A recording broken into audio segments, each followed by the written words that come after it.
Hopefully everyone can hear me now.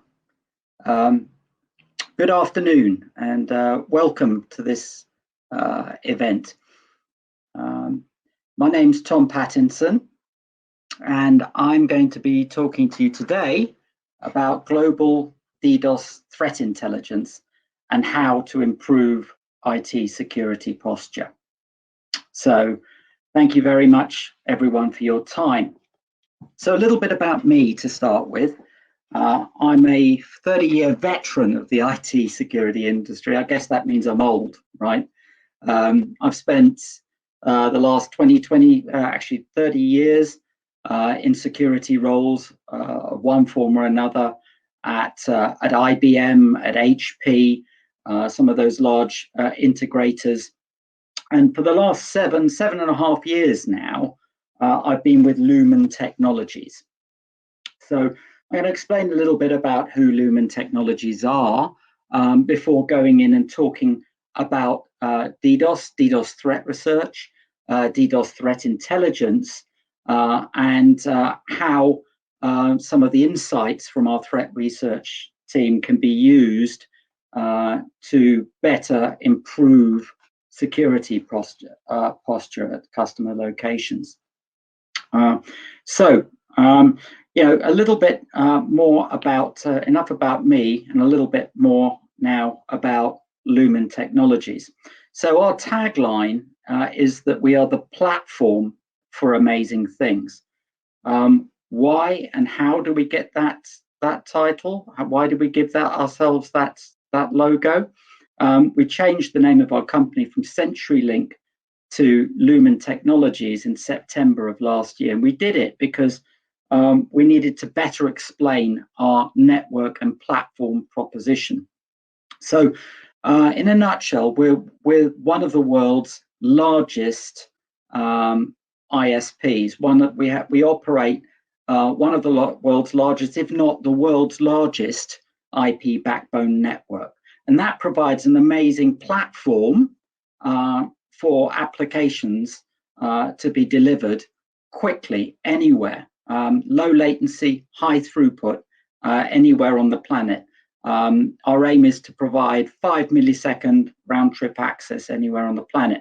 The reason we can do that and the reason we rebranded is really about the network proposition. We have a fully meshed global network. So it's not like a lot of organizations who have put together a network of networks, stitched them together to make them appear like one global network. Ours has been designed from the ground upwards to cover the globe, and we are a big provider to wholesale provider of network services, as well as a provider to corporate customers. What that means is that we have more network interconnects, NNIs, than anyone else. That means that traffic is passed over our network without needing to go to third-party networks, more than others. So it's about 1.66 hops to get to any destination on the global internet using our network. With others, you're hopping from network to network and you've got a slower experience. Now, one of the advantages of having a global mesh network is that, we can see an awful lot of data on that network, and that's vital for a threat intelligence proposition. So a few stats there you've got on the screen.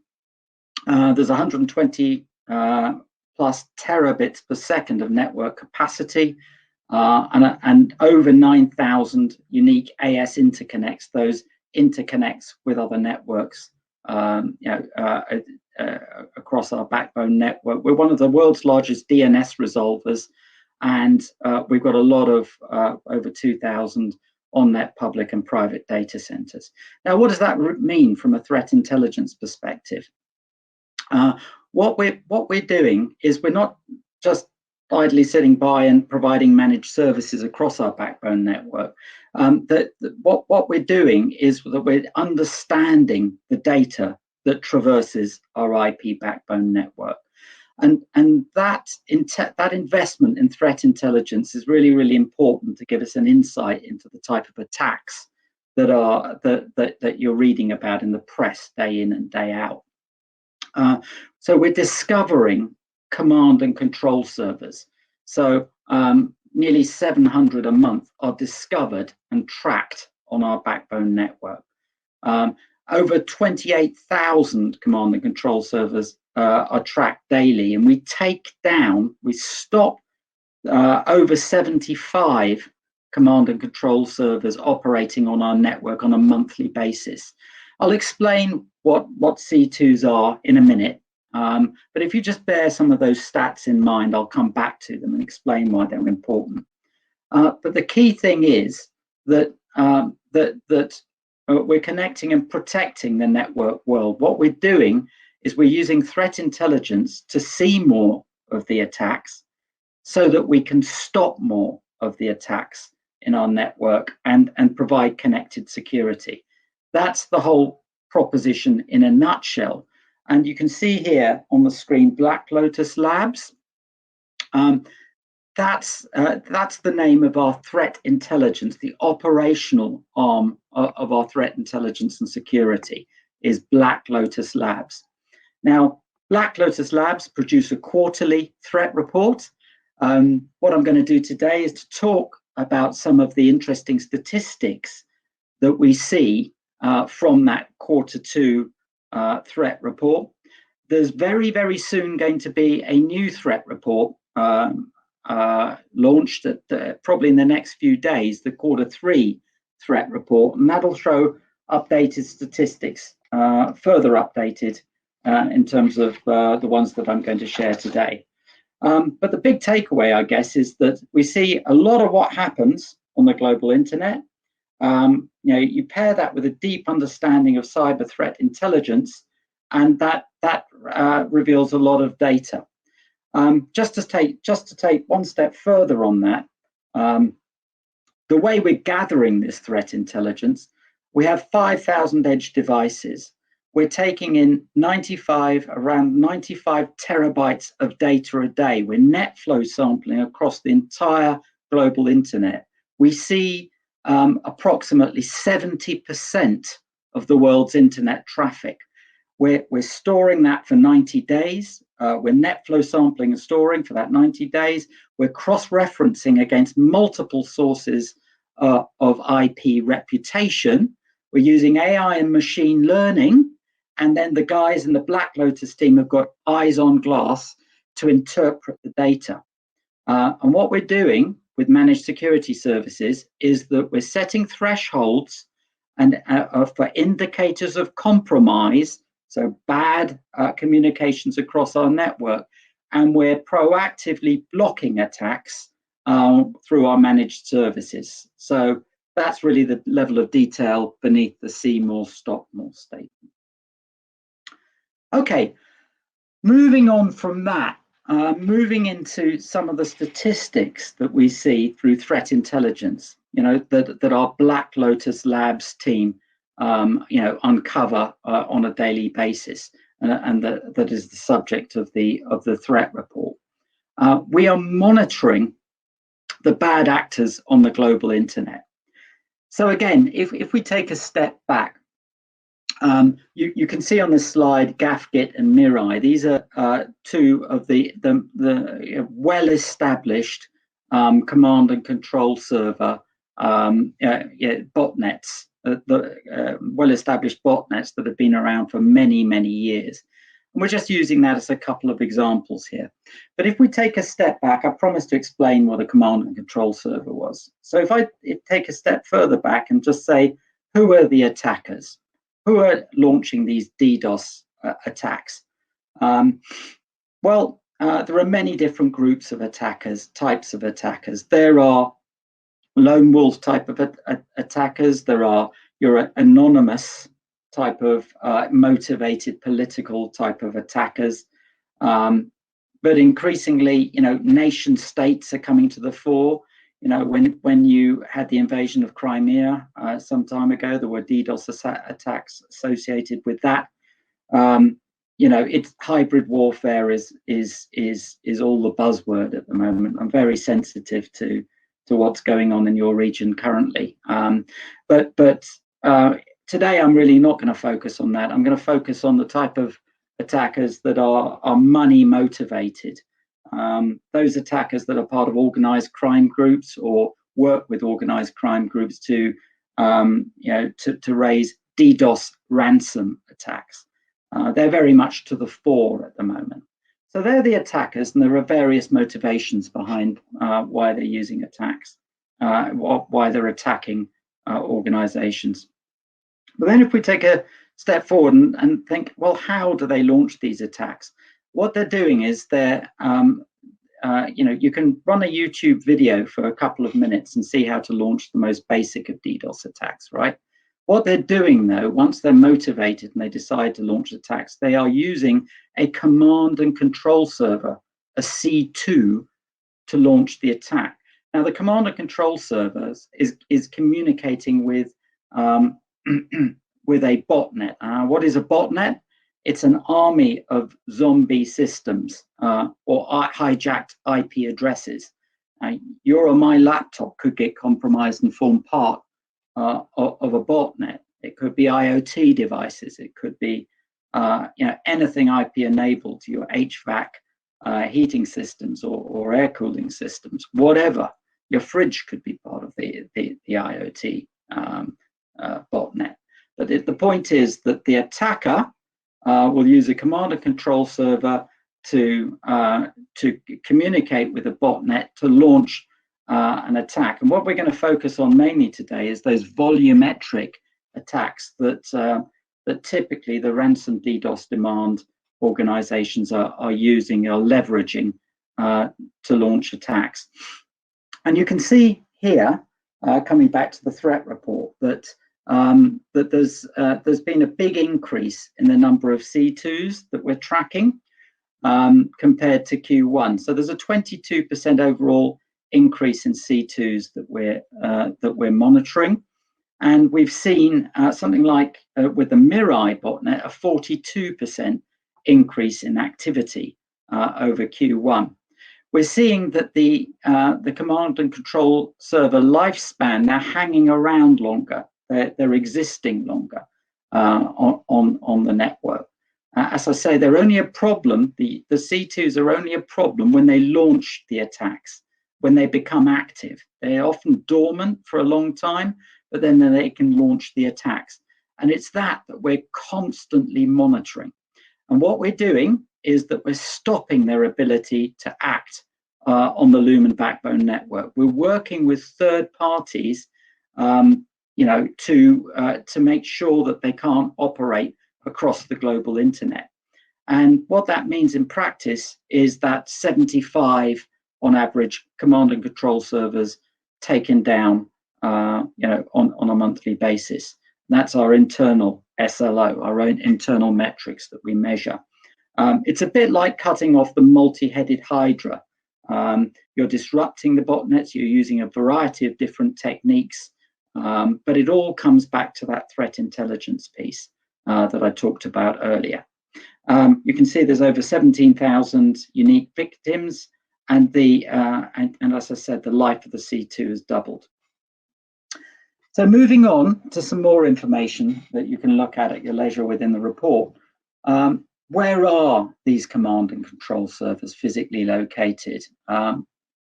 We monitor, and we've graphically shown on the screen here in different shades of blue, what are the top countries for command and control servers? Where are the top countries by DDoS botnet hosts?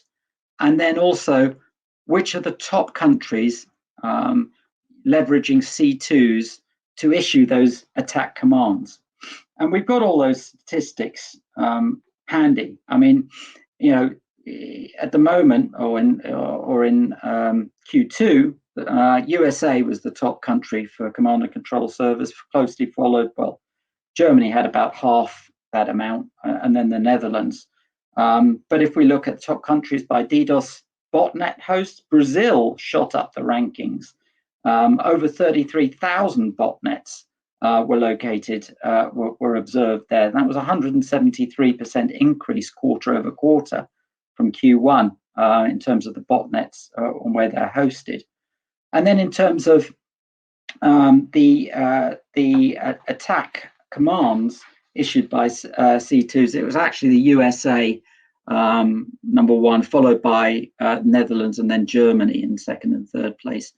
But this is all very well. I mean, we know that, if it was easy to identify the bad actors, they'd all be in jail. They're not. It's really, really difficult to identify where the bad actors are actually located because of obfuscation of IP addresses, and because the botnets are constantly spun up and spun down and are changing all the time.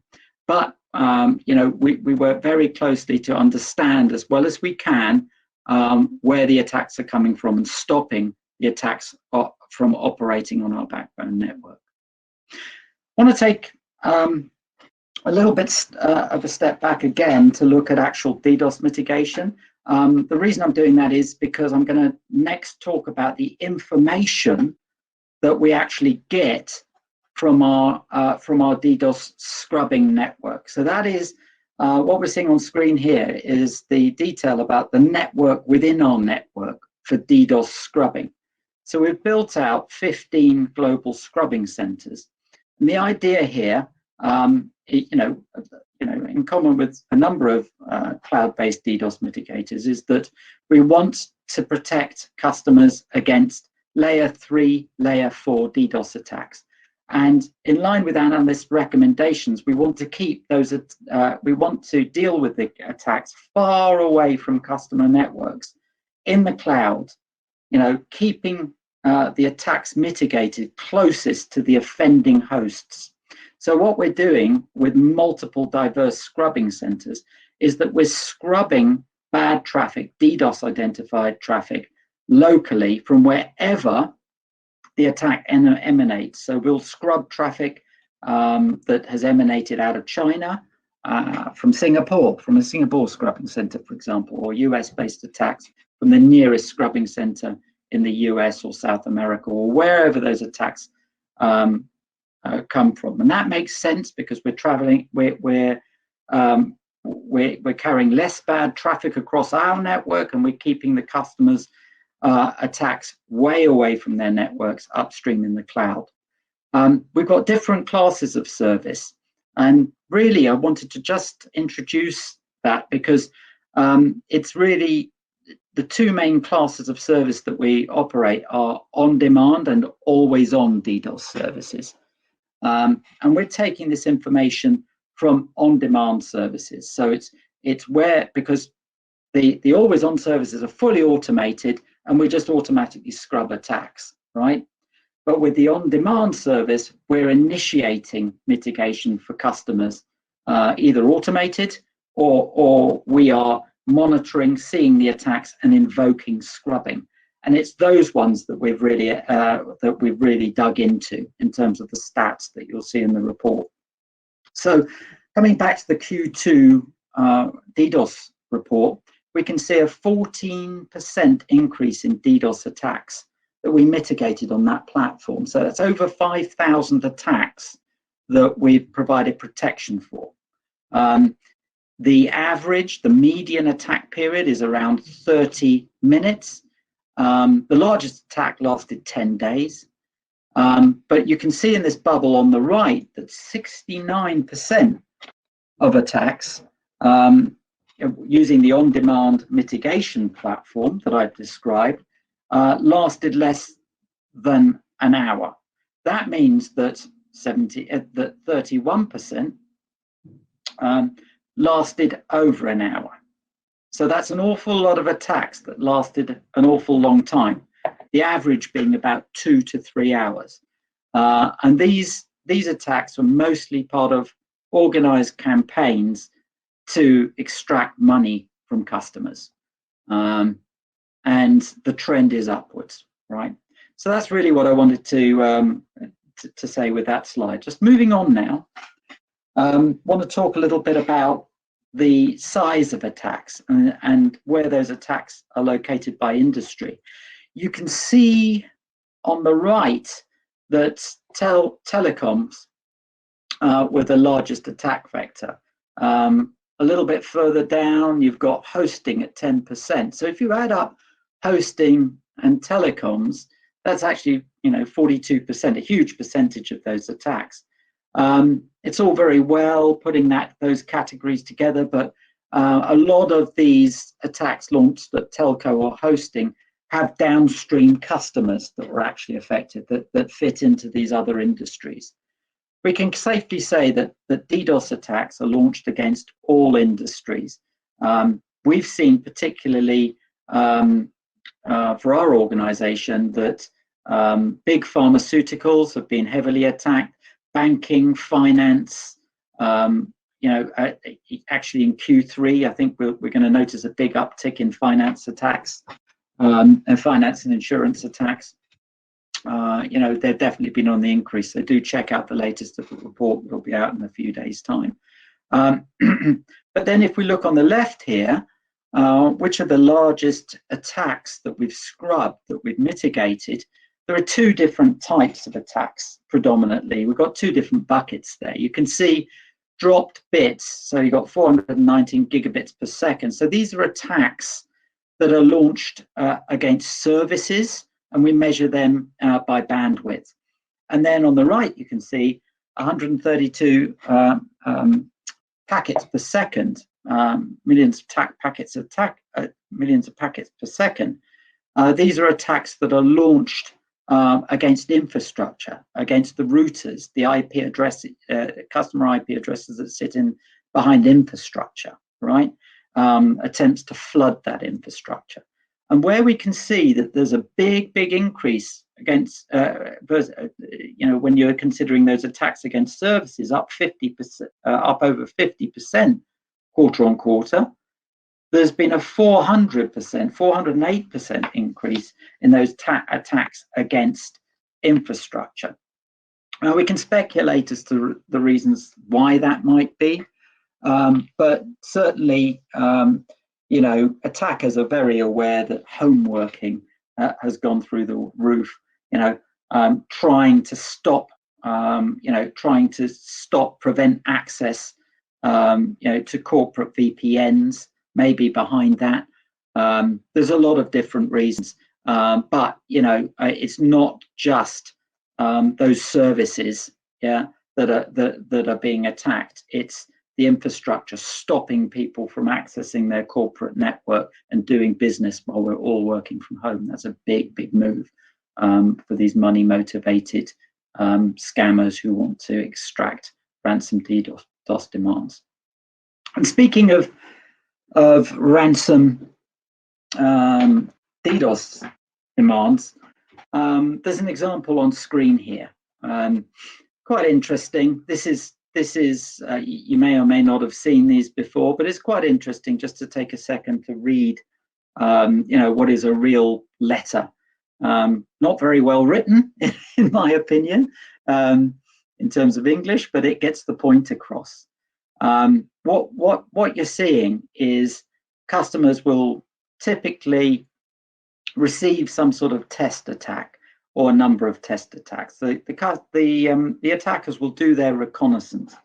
They are really getting quite mature in terms of looking up what types of protection may be in place with a customer, what sort of profile of business the potential attack victim is in, what loss of brand, reputation, how reliant they are on e-commerce. Everything will be taken into account. They'll launch a test attack and try and prove that they can cause damage, and then they'll send out a ransomware demand, not a ransomware, I mean a ransom DDoS demand, and that ransom DDoS demand will typically be, as you can see here, we like 2 bitcoins, which is worth about, or was worth about, $50,000.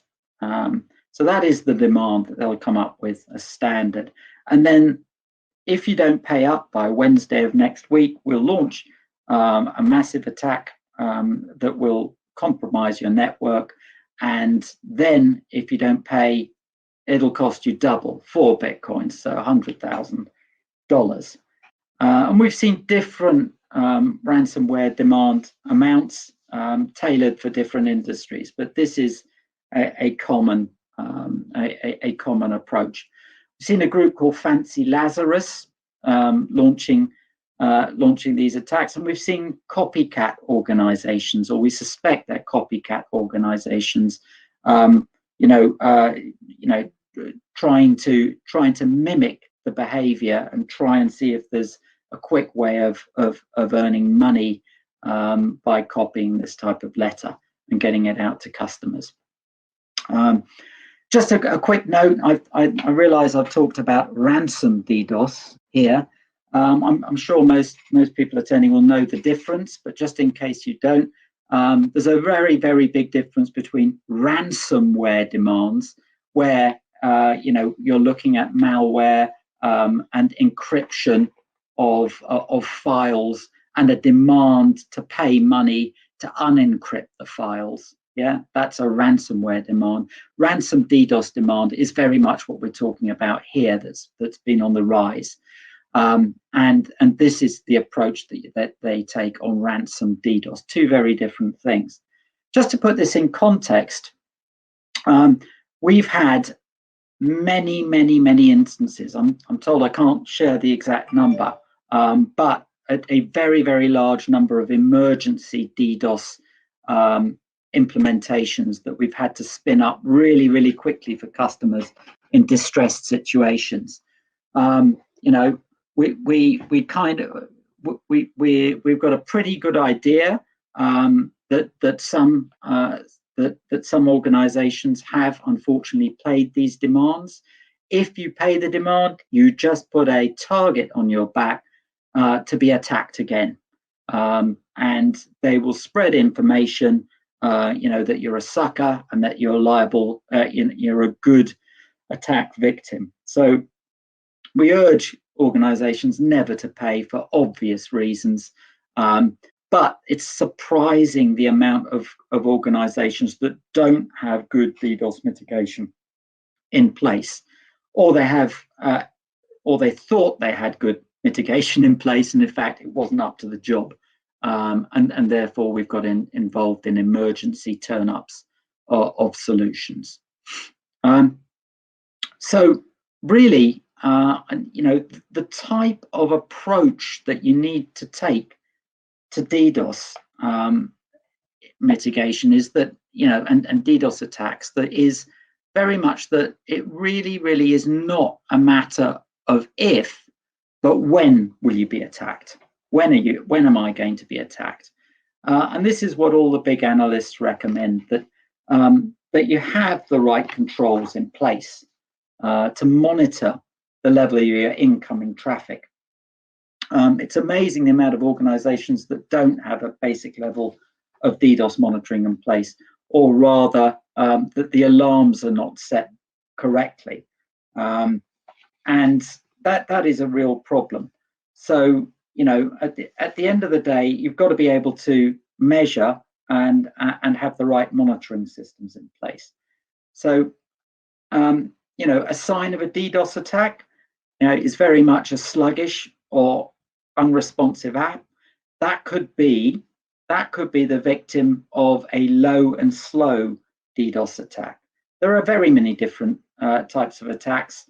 I won't go into them on this meeting, but you've got those layer 7 type of attacks that attack applications, and as opposed to the volumetric attacks. And you need different mitigation strategies for the different types of attacks. And you should watch the number of requests that are sent to a protected IP, your protected IP address space. Set thresholds to alert you when an IP receives more than a set number of requests, so threshold-based alerting, and again, be aware of those low and slow attacks. Finally, you've got to be prepared for an attack. Again, not a matter of if, but when. And then in terms of what you should look look for, for DDoS mitigation. It's really a question of putting the right responses in place appropriate to your business. So we'll often consult with customers about their appetite for risk. What type of business are they in? Do they have a lot of web apps exposed? What is their remote working environment? How much money do they have to spend? Against the appetite for risk. And how important is business continuity, in terms of having available infrastructure and remote workers being able to access their office. So it's a mixture of all those things. And then we start talking about the right type of DDoS mitigation to have in place.